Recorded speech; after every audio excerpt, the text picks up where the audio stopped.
नमस्कार। आप सभी का हमारे चैनल टीएसपी क्लास में एक बार फिर से बहुत बहुत स्वागत है।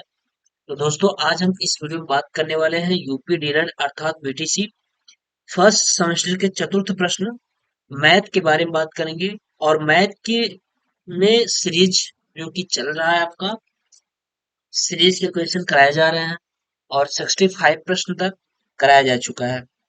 तो उम्मीद करते हैं कि आप पिछला वीडियो देख भी लिए होंगे और चीजें आपको समझ में भी आ गई होंगी। तो आज हम जो बात करेंगे वो 66 क्वेश्चन से बात करेंगे, 66 नंबर से बात करेंगे। और आज कोशिश करते हैं कि हम ज्यादा से ज्यादा प्रश्नों को सॉल्व कर लें।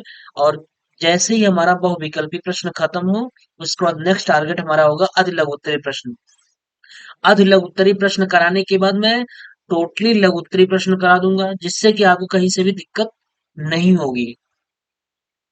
जो भी मैथ नहीं पढ़ा होगा, अगर वो इस सीरीज को अच्छी तरीके से सॉल्व कर लेगा, तो उसे मैथ में किसी भी प्रकार की दिक्कत नहीं होगी, अच्छे मार्क्स भी आ जाएंगे। ठीक है। तो चलिए हम लोग स्टार्ट करते हैं। स्टार्ट करने से पहले प्लीज, अगर आप हमारे चैनल पे नए होंगे तो चैनल को सब्सक्राइब कर लीजिएगा और अपने दोस्तों के साथ शेयर अवश्य कर दीजिएगा। और वीडियो देखने के बाद अगर आपको अच्छा लगेगा तो प्लीज लाइक कर दीजिएगा। ठीक है। चलिए हम लोग स्टार्ट करते हैं 66 क्वेश्चन से। जैसे कि प्रश्न कर रहा है, किसी वृत्त का व्यास 4 सेंटीमीटर हो तो त्रिज्या का मान ज्ञात कीजिए, या त्रिज्या का मान होगा। यानी अगर वृत्त का व्यास 4 सेंटीमीटर दिया है, तो आपको पता होना चाहिए कि ये हमारा क्या है, वृत्त है। ठीक है। और जो इसका व्यास होता है वो बीचों बीच से होकर जाता है, सेंटर पॉइंट से मिलकर के जाता है। चाहे आप लेफ्ट टू राइट कर दीजिए या ऊपर से नीचे आप कर लीजिए, कहीं भी कर लीजिए। ये टोटली आपका डायमीटर होता है, व्यास होता है। और आपको पता है कि जो त्रिज्या होती है वो व्यास का आधा होती है, या फिर आप कह लीजिए कि व्यास बराबर क्या हो जाता है, व्यास बराबर 2 गुणित त्रिज्या होता है। 2 गुणित त्रिज्या। अगर यहां से आप त्रिज्या निकालना चाहेंगे तो त्रिज्या बराबर हो जाएगा कितना, त्रिज्या बराबर हो जाएगा व्यास के बटा क्या हो जाएगा, व्यास के बटा 2। अब व्यास की वैल्यू दे रखी है, व्यास का मान कितना दिया है, 4 सेंटीमीटर। तो 4 के बटा कितना हो जाएगा, 2। 2 दूनी के 4, आंसर कितना आ जाएगा, 2 क्या, सेंटीमीटर। 2 सेंटीमीटर। यही हो जाएगा कि वृत्त का व्यास दे रखा है, उसका त्रिज्या पूछ रहा है। तो कितना हो जाएगा, ऑप्शन स सही है, 2 सेंटीमीटर। ठीक है। चलिए अगले प्रश्न की तरफ चलते हैं। 67 नंबर पे कह रहा है, एक समांतर चतुर्भुज का क्षेत्रफल 75 सेंटीमीटर है, उसकी ऊंचाई 7.5 सेंटीमीटर हो तो उसका आधार सेंटीमीटर में होगा। तो देखिए, जब तक आपको समांतर चतुर्भुज के क्षेत्रफल का फार्मूला नहीं पता होगा, तब तक आप ये सवाल नहीं लगा पाएंगे। तो आपको पता है समांतर चतुर्भुज का क्षेत्रफल, समांतर चतुर्भुज का क्षेत्रफल क्या हो जाता है। देखिए समांतर चतुर्भुज ये हो जाएगा आपका ए बी सी, ये हो जाएगा। तो समांतर चतुर्भुज का क्षेत्रफल बराबर हो जाता है समांतर समांतर चतुर्भुज, समांतर चतुर्भुज का क्षेत्रफल का क्षेत्रफल बराबर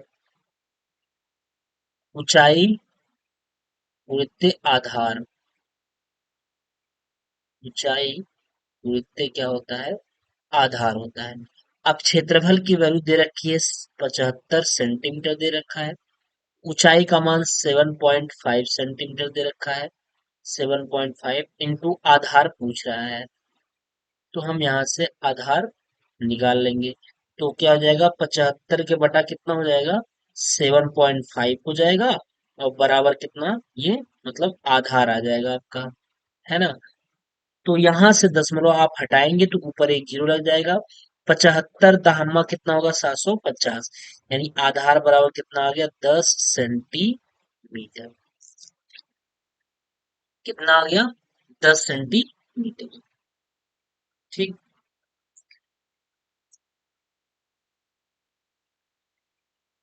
ये हो गया 10 सेंटीमीटर। मीटर। आधार कितना हो गया? 10 सेंटीमीटर। ऑप्शन कौन सा सही है?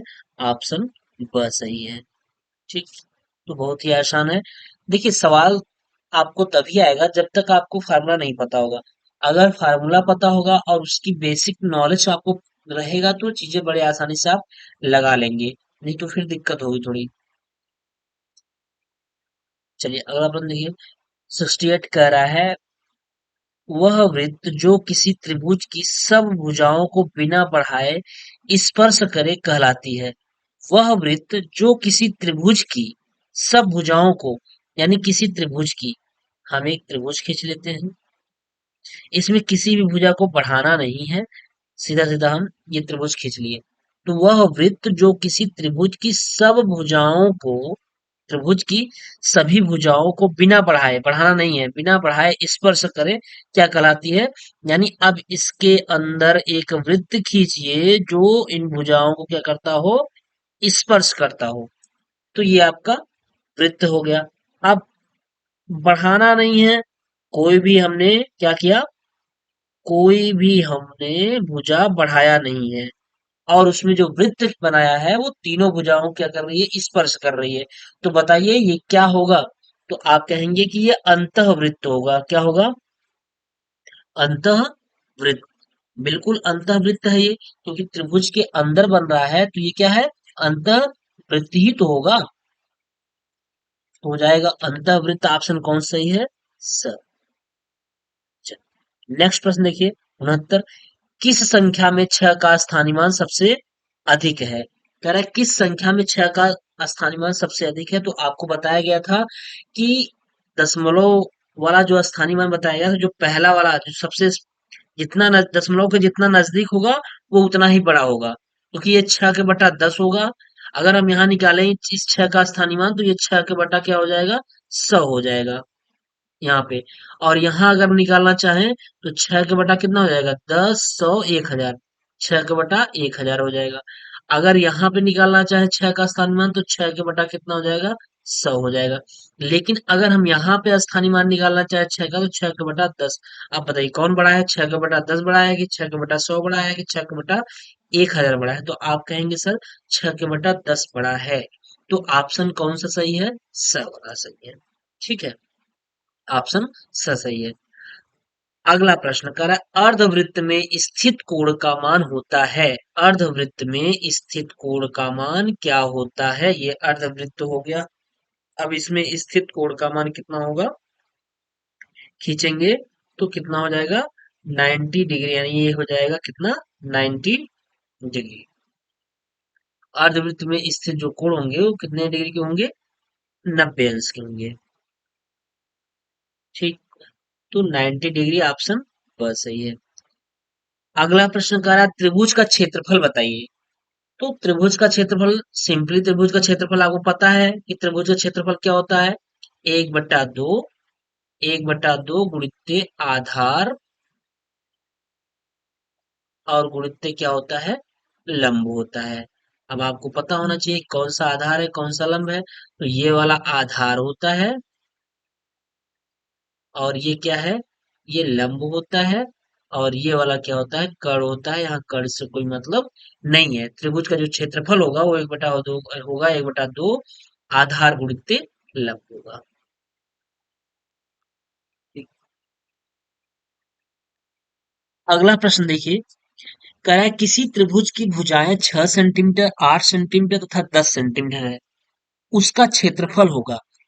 अब देखिए कोई त्रिभुज है, जैसे हम यहाँ बना लेते हैं, यहीं पे देख लीजिए, एक त्रिभुज हो गया ये, एक त्रिभुज हो गया। किसी त्रिभुज की भुजा कोई 6 सेंटीमीटर दे रखा है, तो कोई 8 सेंटीमीटर है, तो कोई 10 सेंटीमीटर है। फिलहाल जब भुजाएं विषम है तो विषम तरीके से बनना भी चाहिए। चलिए हम उसको विषम तरीके से बना लेते हैं। 6 सेंटीमीटर, 8 सेंटीमीटर, और क्या है? 10 सेंटीमीटर। ये 6 सेंटीमीटर होगा, ये 8 सेंटीमीटर होगा, और ये 10 सेंटीमीटर होगा। तो इस त्रिभुज को देख करके आपको पता हो गया होगा कि ये किस प्रकार का त्रिभुज है। तो ये विषम बाहु त्रिभुज है। तो विषम बाहु त्रिभुज का क्षेत्रफल होता है, उसको लिख लीजिए कि विषम बाहु त्रिभुज का क्षेत्रफल बराबर होता है s s minus a s minus b s minus c. ये होता है विषमबाहु त्रिभुज का क्षेत्रफल s S minus A S minus B S minus c. ये होता है। अब यहाँ पे यस क्या है, तो यस बराबर होता है तीनों भुजाओं का योगफल बटा दो, यानी अर्ध परिमाप जिसको बोलते हैं ए प्लस बी प्लस सी बटा दो। यानी अर्ध परिमाप निकालना होगा तो ए का मान कितना है, 6 है। ए का मान हो जाएगा 6 और प्लस बी का मान हो जाएगा 8 हो जाएगा। बी का मान कितना हो गया 8 और प्लस सी का मान कितना हो गया 10 हो गया। 10 के बटा कितना हो जाएगा, अब ये हो गया 2, तो टोटली कितना हो जाएगा 8, 8 6 14 10 24, 24 के बटा कितना हो गया 24 के बटा 2, मतलब अगर यहाँ से कैंसिल करेंगे तो कितना आएगा 12 आ जाएगा। यस की वैल्यू कितनी आ गई, यस की वैल्यू 12 आ गई। अब इस हम फार्मूले में रख देंगे तो आंसर हो जाएगा।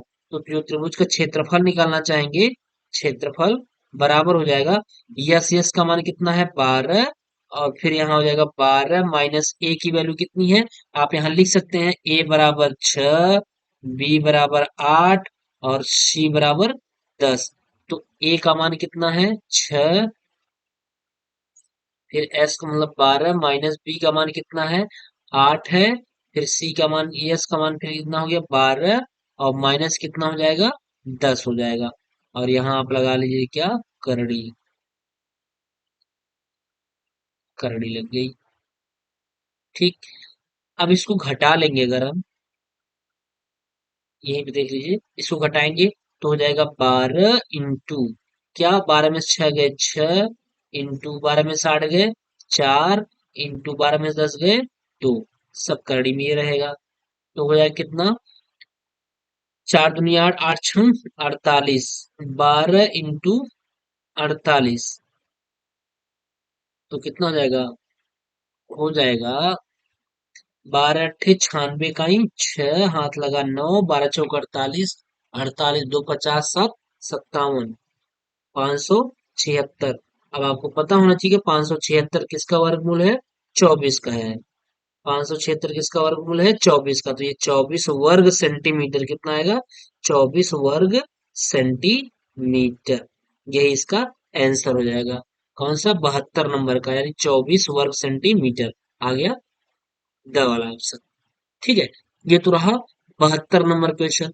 तो करना कुछ नहीं था, बस इतना ध्यान देना था कि जो विषमबाहु त्रिभुज है, विषमबाहु त्रिभुज का जो क्षेत्रफल होता है वो होता है S S minus A S minus B S minus C, where S equal to क्या है, ये अर्ध पेरीमीटर यानी सेमी पेरीमीटर है, अर्ध परिमाप है।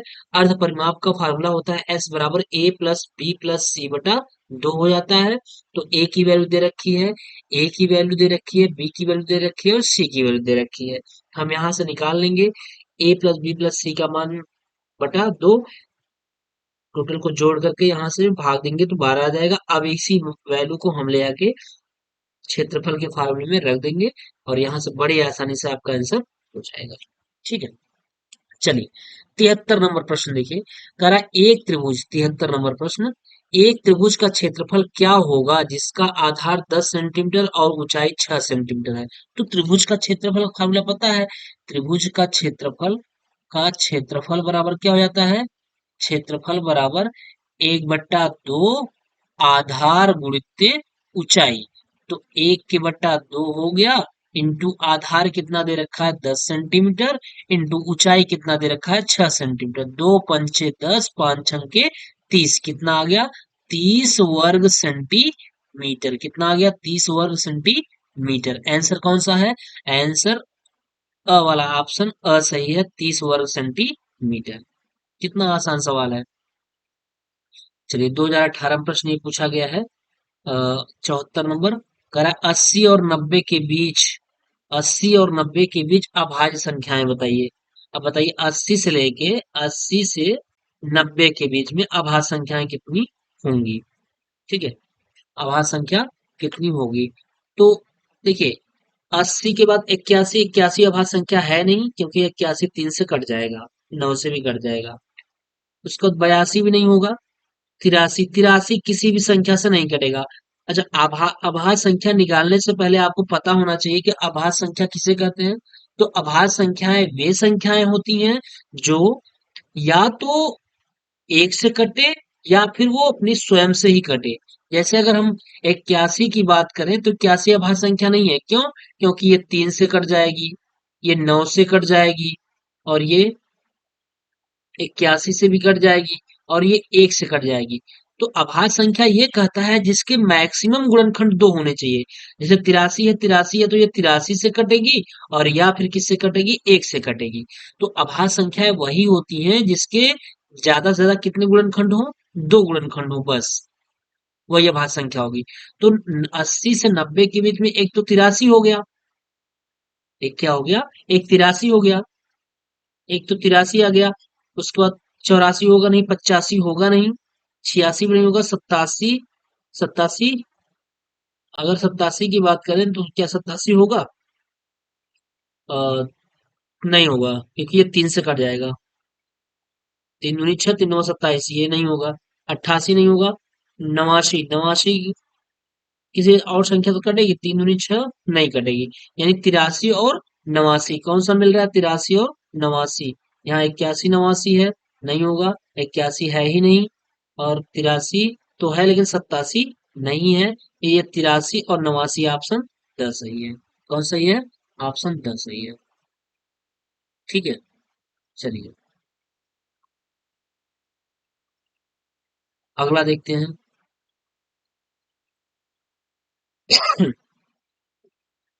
कह रहा है 15 रुपए, 15 रुपए की, सॉरी 15 कितने रुपए का 20% है?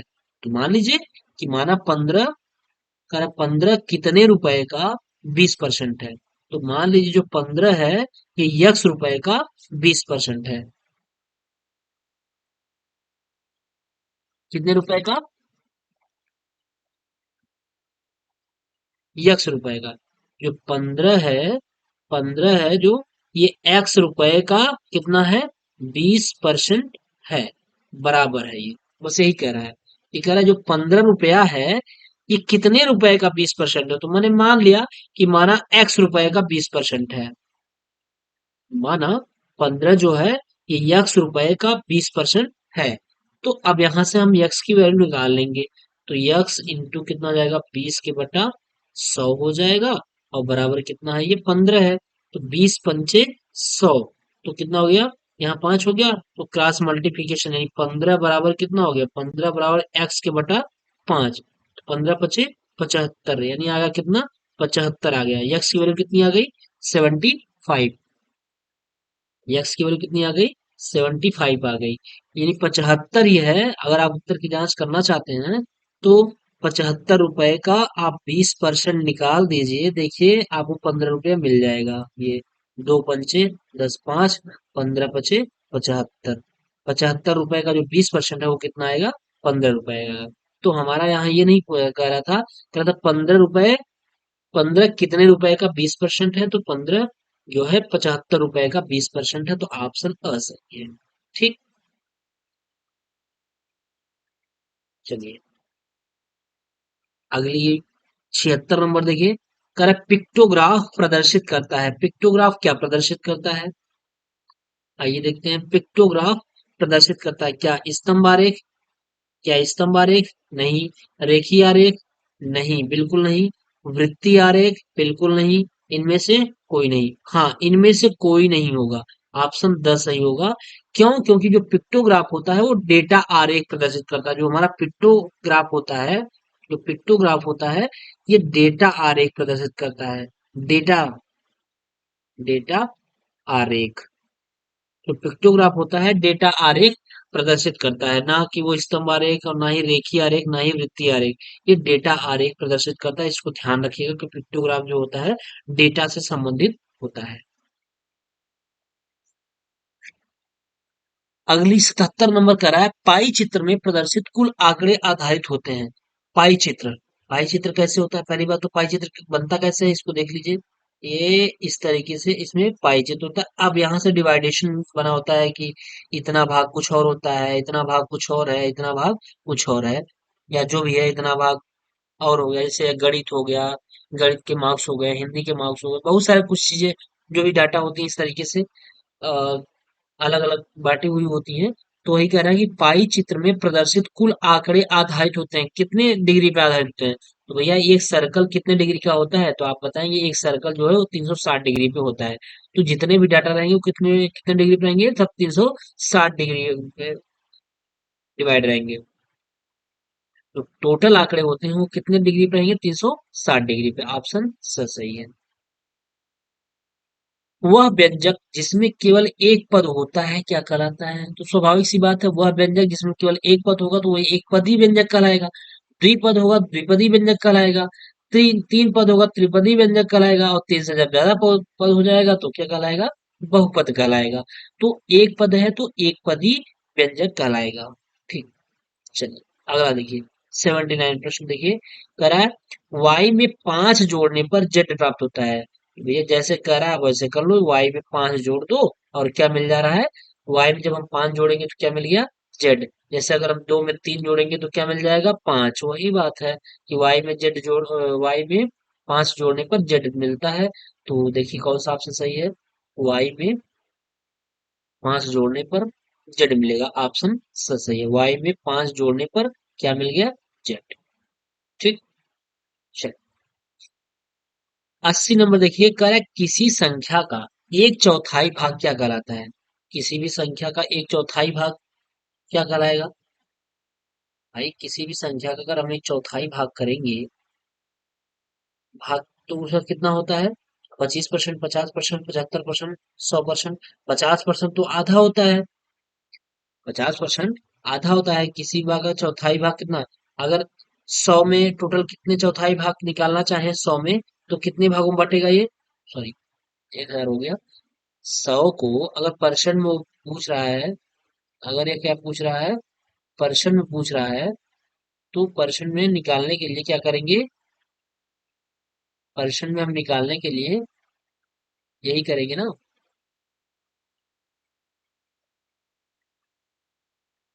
देखिए परसेंट में अगर निकालना है तो 100 को 4 भागों में बांटेंगे तो क्या होगा, 25%, 25 हो जाएगा, फिर 25 हो जाएगा, फिर 25 हो जाएगा, और फिर 25 हो जाएगा। तो 25 गुना 50, 75, 100। अब इसी का एक चौथाई, 100 का एक चौथाई कितना होगा, 100 का अगर हम एक चौथाई करें तो कितना हो जाएगा, 25 चौका 100, कितना हो जाएगा, 25% हो जाएगा। कितना, 25%। तो ऑप्शन असही, ऑप्शन असही है। 81 नंबर देखिए सवाल, कह रहा राहुल अपनी आय का 80% खर्च करके 120 बचाता है। क्या करता है, 120 बचाता है, तो उसकी मासिक आय क्या होगी। तो देखिए ऐसे सवालों को थोड़ा सा समझिए। कह रहा राहुल अपनी आय का 80% खर्च कर दे रहा है, तो बचा कितना रहा है, आप कहेंगे सर 20% बचा रहा हो। अगर वो 80% खर्च किया तो 20% क्या किया, बचत किया। क्या किया, बचत किया 20%। 80% खर्च करके 120 रुपया बचाता है, वही जो 20% है उसी का यार 120 रुपया वो बचा रहा है, तो उसकी मासिक आय क्या होगी। तो मान लीजिए कि माना माना मासिक आय यक्स रुपया है, कितना, यक्स रुपया है। तो यक्स का वो कितना परसेंट बचा रहा है, 20% बचा रहा है, तो कितना बच रहा है, 120 रुपया बच जा रहा है। जब 20% बचा रहा है तो कितना बच जा रहा है, 120 रुपया। तो यक्स का 20% आप निकाल लेंगे, 20 बटा 100 हो जाएगा, और बराबर कितना हो गया, 120 हो गया। तो 20 पंचे 105 हो गया, और 12 पंचे 60, यक्स बराबर क्रॉस मल्टीप्लीकेशन से अगर गुणा हो गया, 12 पंचे 60, 600 रुपया हो गया। कितना आ गया, 600 रुपया। ऑप्शन ब सही है, 600 रुपया। यानी उसकी जो मासिक आय थी, मासिक आय का वो 600 रुपया कमाता था। मासिक आय मतलब उसकी पर महीने की जो आय थी वो 600 रुपया थी। अब 600 का 80% खर्च करेगा तो कितना बचाएगा। भाई 600 अगर 80% आप निकालेंगे जो खर्च कर रहा है, 600 का 80%, तो यहाँ से 2 जीरो को कैंसिल हो गया। 8×6 = 48, 480 रुपया खर्च कर दे रहा है। तो बचा कितना? 120 ही रुपया ना बचा। 0, 8, 2, 10, 4, 1, 5, 1, 600, टोटल 600 रुपया कमा रहा था। 480 रुपया यानी 80% खर्च कर दे रहा था। 80% खर्च करने का मतलब 480 रुपया खर्च कर रहा था, और 20% बचा रहा था, और वही 20% कितना रुपया हो जा रहा था? 120 रुपया बचा रहा था, बाकी 480 रुपया खर्च कर दे रहा था। चलो, करा चित्रालेख तकनीकी का विकास किया था, किसने किया था? तो इसको याद रख लीजिएगा। जो चित्रालेख है, चित्रालेख तकनीकी का जो विकास हुआ है वो किए हैं कौन? डॉक्टर ऑटो न्यूरेथ ने। इसको याद रखिएगा। चित्रालेख तकनीक का जो विकास है वो डॉक्टर ऑटो न्यूरेथ ने किया है। 83 नंबर प्रश्न करा, निम्नलिखित में से चौड़ाई नहीं होती। कह रहे निम्नलिखित में से चौड़ाई नहीं होती। भाई, दंड चित्र में भी चौड़ाई होगी। आयत चित्र में भी चौड़ाई होगी, क्योंकि आयत आप देखे ही है, आयत चित्र है। और वृत्त चित्र में भी चौड़ाई होगी। ये चौड़ाई ना है, और इसमें ये भी तो चौड़ाई ना है। ये सब क्या है? चौड़ाई है। रेखा चित्र, भाई एक रेखा खींच लो, इसमें कौन सी चौड़ाई होगी? तो रेखा चित्र में चौड़ाई नहीं होती। तो चौड़ाई नहीं पूछ रहा है, चौड़ाई नहीं होती है, तो ऑप्शन स सही है। रेखा चित्र में चौड़ाई नहीं होती है। दंड चित्र का मतलब है कोई दंड जैसे छड़ी जैसा है, उतना मोटा रहेगा, तो उसमें स्वाभाविक सी बात है कि उसकी मोटाई हो गई, चौड़ाई हो गई ना। और रेखा चित्र में एक सिंपली रेखा खींच लिया, उससे कोई चौड़ाई नहीं। चलिए, अगला प्रश्न। निम्न में से भाज्य संख्या बताइए। ध्यान रखिएगा, भाज्य संख्या पूछ रहा है कि कौन सा भाज्य है।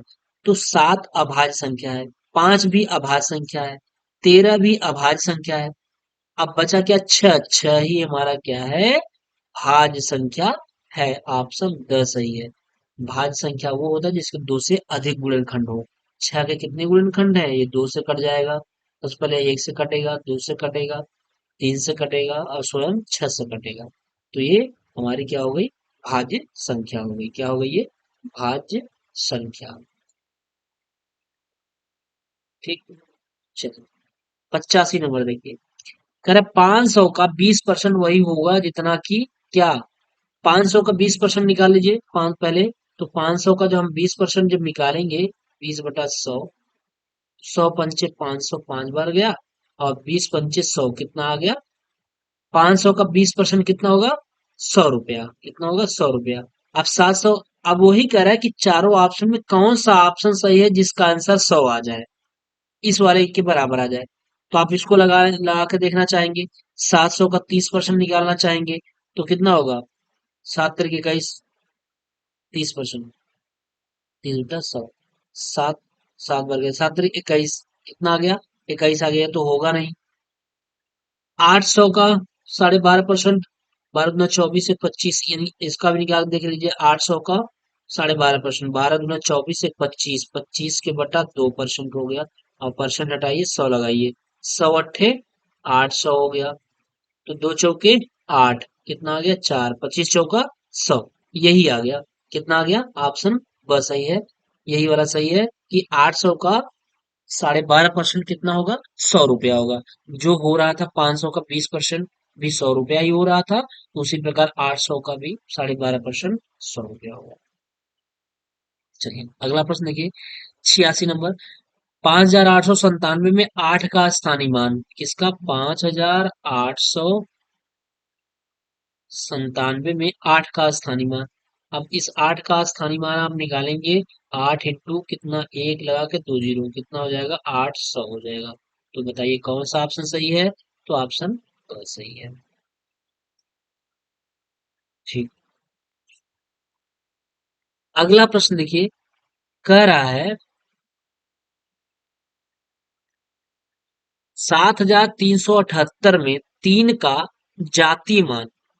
देखिए, जाति मान मतलब वही होता है जो फेस वैल्यू, मतलब जो मान उसका है वही उसका जाति मान होगा। तीन, तीन पे ही तीन, तीन का जाति मान 3 होगा। 7 का जाति मान 7 ही होगा। यहाँ पे देखिए, अगर 8 का जाति मान पूछे तो 8 ही होगा। 7 का पूछे तो 7 ही होगा। 3 का पूछे 3 ही होगा। फिर यहाँ पे 7 का पूछे तो 7 ही होगा। इसलिए जाति मान जो वैल्यू होता है वही होता है, कोई स्थानीय मान जैसा नहीं होगा। अगला प्रश्न 88 नंबर, 5.7 में 7 का स्थानीय मान बताया गया था अभी कि दशमलव के बाद रहेगा तो उतना बटा हो जाएगा। तो 7 का अगर हम स्थानीय मान निकालेंगे, 7 का बटा कितना हो जाएगा, 10 हो जाएगा। दशमलव के तुरंत बाद है इसलिए एक जीरो बढ़ेगा। 7 का बटा कितना हो गया, 10 हो गया। तो 7 का बटा 10 ऑप्शन ब सही है। 89 प्रश्न देखिए, 3 सही 9/11 तथा एक सही 11/13 का योगफल, इसका योगफल पूछ रहा है। तो बटा है, भिन्न का सवाल है। पहले इसको साधारण भिन्न बदलिए, 11×3 = 33, 33×9 = 42, आ गया कितना, 42 के बटा कितना, 11। योगफल करना है, जोड़ दीजिए। 13×1 = 13, 10 13 10 23, 23×1 = 24, कितना आ गया, 24। कितना हो गया, 24 के बटा कितना, 13। अब इसका अगर हम एलसीएम लेंगे तो अब देखिए, सॉल्व मत करिए, पहले थोड़ा ऑप्शन को भी देख लीजिए कि इस इन दोनों का एलसीएम 11 और 13 का एलसीएम क्या 15 होगा, नहीं होगा, कभी नहीं होगा। क्या 11 और 13 का एलसीएम 5 होगा, कभी नहीं होगा। यहाँ भी नहीं होगा। तो तीनों ऑप्शन जब सही ही नहीं है, क्योंकि एलसीएम कतई हो ही नहीं सकता, 15 5 ये सब एलसीएम होगा ही नहीं, किसी भी कंडीशन पे नहीं आएगा, क्योंकि ये कटेगा भी तब भी 5 नहीं आएगा। और कटेगा ही नहीं, पहली चीज तो कटेगा ही नहीं ये, क्योंकि ये अभाज्य संख्या है, 11 और 13 अभाज्य संख्या है। तो इनके जो एलसीएम है वो 15 5 ये आ ही नहीं सकते, तो तीनों ऑप्शन सही ही नहीं है। तो ऑप्शन कौन सा सही होगा, ऑप्शन द। तो आपको लगाने की जरूरत नहीं पड़ेगी, आपके पास समय की बचत होगी। इसलिए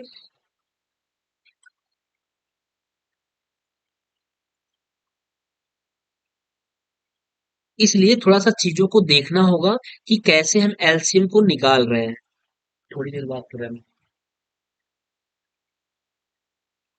कैसे हम एलसीएम को निकाल रहे हैं।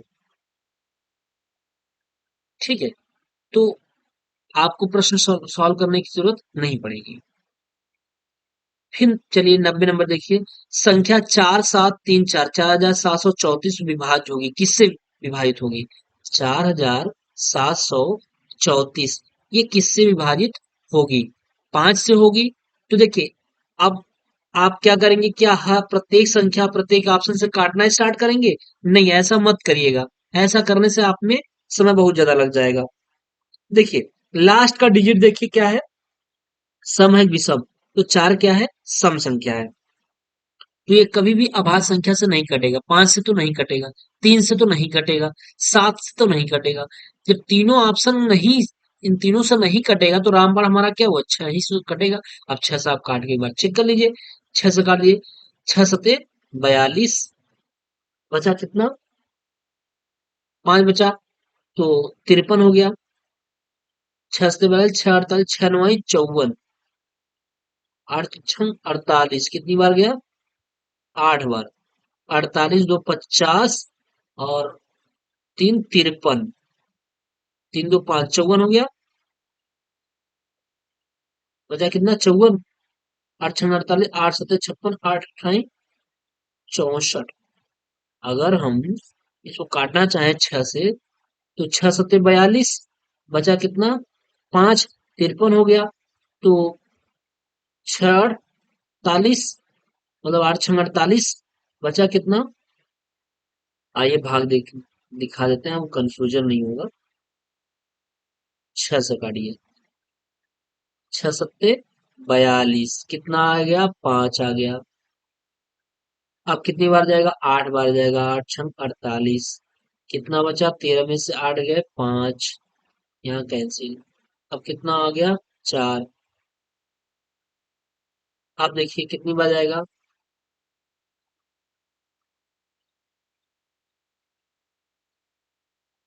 8×6 = 48, 6×9 = 54, कितनी बार गया, 9 बार, कट गया। तो ऑप्शन कौन सही है, ऑप्शन द सही है। यानी 6 से ये पूरी पूरी विभाजित हो जाएगी ये संख्या। तो ये हम कहाँ से चेक करेंगे, लास्ट वाले डिजिट से चेक करेंगे कि ये सम है या विषम संख्या है। चलो, अगला कह रहा है 40 जो है, 40 1200 का कितना प्रतिशत है, जो 40 है ये 1200 का कितना प्रतिशत है। तो देखिए 40 जो है ये 1200 का, मान लीजिए कि 1200 का कितना है, यक्स प्रतिशत है। 40 जो है, मान लीजिए कि माना 40 1200 का कितना प्रतिशत है, यक्स प्रतिशत है। अब इसी को हम हल कर लेंगे। तो 40 बराबर 1200 इंटू यक्स के बटा 100। जीरो से डबल जीरो कैंसिल हो गया। अब काट दीजिए चार से, चार दहम्मा 40 और चार तिहाई 12। तो आया कितना, यक्स बराबर हो जाएगा, ये 10 बचा इधर 3, तो 10 का बटा क्या हो जाएगा, 3। 3 त्रिक का 9 और बचा एक, एक 3 सही 1/3। जब 10 में 3 का भाग देंगे तो 3 सही 1/3 आ जाएगा। ऑप्शन सही है। ठीक। चलिए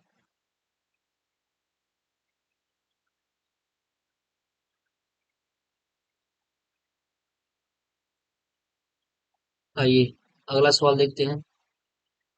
700 का 35%, सॉरी 700 का 35 है, कितना परसेंट है। 700 का जो 35 है ये कितना है, तो मान लीजिए 700 का, जो 700 है, 700 का 35% कितना है। मान लीजिए 700 का 35%, सॉरी 700 का 35 है, तो मान लीजिए 700 का जो 35 है वो एक्स परसेंट है। 700 का 35 जो है वो एक्स परसेंट है, यक्स परसेंट है। अब यहाँ से निकाल देते हैं, 35 इंटू यक्स के बटा कितना हो जाएगा, 100 हो जाएगा। ये कितना हो गया, 100, 700। 35 दूना 70, 20, सॉरी एक मिनट, थोड़ा सा गलत कैलकुलेट हो गया। कह रहे 700 का 35 है, तो 700 का यक्स परसेंट 35 है। अब सही आएगा। 700 का यक्स परसेंट 35 है, तो 700 इंटू यक्स के बटा कितना, 100। तो 100 से 100, इधर से डबल जीरो कैंसिल, इधर ये 35 है, तो 7 × 5 = 35, कितना आ गया, यक्स बराबर 5% आ गया। कितना आ गया, 5%। ऑप्शन बस सही है। ठीक। यहाँ थोड़ा सा मान रखने में गलत हो गया, क्योंकि ऐसे प्रश्नों को समझना होगा, इसके सेंस को समझना होगा कि कह क्या रहा है। यहाँ कह 700 का 35 है, तो 700 का यक्स परसेंट कितना है, 35 है। 93 नंबर देखिए, तीन समान भुजाओं वाले त्रिभुज क्या कहते हैं। जब तीनों भुजाएं समान हो, उससे जो बनने वाला त्रिभुज है, तो क्या कहलाएगा, तो समबाहु त्रिभुज कहलाएगा। पता है होगा ये आप सबको। आयत का परिमाप क्या होता है, तो आप कहेंगे आयत का जो परिमाप होता है वो क्या होता है, दो लंबाई प्लस चौड़ाई। क्योंकि आयत में क्या होता है, दो लंबाई होती है, एक लंबाई ये, एक और ये, यानी दो लंबाई दो चौड़ाई होती है। तो दो कॉमन लेके लंबाई प्लस चौड़ाई, ऑप्शन सही है। वर्ग की भुजा होगी, वर्ग की भुजा, वर्ग की जो भुजा होती है वो क्या होती है, वो परिमिति का, देखिए वर्ग की जो भुजा होती है, वर्ग की भुजा अगर हम निकालना चाहें तो सबसे पहले हम वर्ग का परिमाप निकालेंगे। वर्ग, क्योंकि यहाँ इसलिए ऐसा निकालना है क्योंकि परिमाप से संबंधित आंसर दिया हुआ है। तो वर्ग का परिमाप आप निकाल लीजिए, तो वर्ग का परिमाप बराबर 4 × क्या होता है, भुजा। क्या होता है, 4 × भुजा। अब वो पूछ रहा है, भुजा पूछ रहा है, तो भुजा बराबर क्या हो जाएगा, 4 यहाँ भाग में चलाएगा। तो परिमाप या परिमिति बात एक ही है, परिमिति या परिमाप बात एक ही है, बटा क्या हो जाएगा, 4। ऑप्शन बस सही है। ठीक, इस तरीके से। बाकी ये भाग करना, आप इसको भाग कर सकते हैं। 97 नंबर 2015 में प्रश्न पूछा गया है। बताइए कितना सिंपल प्रश्न है, भिन्न से संबंधित है, तो 3 के बट्टा 5 और माइनस हो जाएगा 2 के बट्टा 5। क्योंकि प्लस माइनस से माइनस हो जाएगा, क्वेश्चन जैसे खोलेंगे प्लस माइनस से माइनस हो जाएगा। तो इसका एलसीएम हर बराबर है, तो ऊपर वाला अंश घट जाएगा, 3 में से 2 गया 1, 1 के बटा क्या हो जाएगा 5। ऑप्शन कौन सही है? अ वाला। असमान भुजाओं वाले त्रिभुज को क्या कहते हैं? अभी इसी पे सवाल हुआ था, जो एस, एस माइनस ए, एस माइनस बी और एस माइनस सी, इसी पे जो सवाल हुआ था, यही विषम बाहु त्रिभुज था। जब असमान भुजाएं रहेंगी, तीनों भुजाएं असमान रहेंगी, तो क्या हो जाएगा वो? विषम बाहु त्रिभुज कहलाएगा। ऑप्शन द सही है। समद्विबाहु समकोण, समद्विबाहु समकोण त्रिभुज में प्रत्येक कोण कितने का होता है? तो उसमें क्या होगा? समद्विबाहु मतलब त्रिभुज जिसकी दो भुजाएं बराबर हो, लेकिन एक भुजा क्या हो? असमान हो। ठीक है, समद्विबाहु त्रिभुज यानी जिसकी दो भुजाएं बराबर हो और एक भुजा क्या हो? असमान हो, तो वो उसके जो कोण होंगे वो 90 अंश से कम होंगे। ध्यान रखिएगा। आयत का प्रत्येक कोण कितना होता है? आयत का प्रत्येक कोण कितना होता है? 90 डिग्री होता है, ये आप सबको पता होगा, क्योंकि आयत जो होता है, आयत जो होता है वो कुछ इस तरीके का होता है, तो इसका जो प्रत्येक कोण होता है वो कितना होता है? 90 डिग्री का होता है। कितने का होता है? 90 डिग्री का। आयत का प्रत्येक कोण कितना होता है? 90 अंश का होता है। ठीक है, तो चलिए आज हम लोग 100 क्वेश्चन तक किए हैं। कल आपका ये बहुविकल्पी प्रश्न खत्म कर दिया जाएगा, नेक्स्ट वीडियो होगा। इसके बाद हम लोग अति लघु उत्तरीय प्रश्न को देखेंगे, जो कि आपके लिए काफी इंपॉर्टेंट होगा।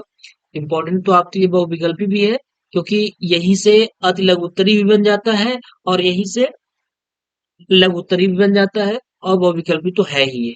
ठीक है, तो इसलिए प्रत्येक प्रश्नों को बहुत अच्छी अच्छी तरीके से ध्यान दीजिए, इसको देखिए। किसी को भी नजरअंदाज मत करिए। चीजें छोटी छोटी होती हैं, लेकिन कभी कभी दिक्कत हो जाती है। तो आप लोग अच्छे तरीके से पढ़ाई करते रहिए, और जितने भी प्रश्न पढ़ाए जा रहे हैं उसको देखते रहिए। इसके बाद अति लघु उत्तरीय प्रश्न को कराया जाएगा, वहां भी आप पेशेंस के साथ सवालों को करिएगा। बहुत ही अच्छा पेपर जाएगा उसमें, नो डाउट। ठीक है, तो चलिए हम लोग फिर मिलेंगे नेक्स्ट वीडियो में। तो प्लीज आप अगर चैनल में नए होंगे तो चैनल को सब्सक्राइब कर लीजिएगा, और वीडियो अगर अच्छा लगा होगा तो प्लीज लाइक अवश्य कर दीजिएगा। चलिए दोस्तों, फिर मिलते हैं नेक्स्ट वीडियो में, तब तक के लिए बाय।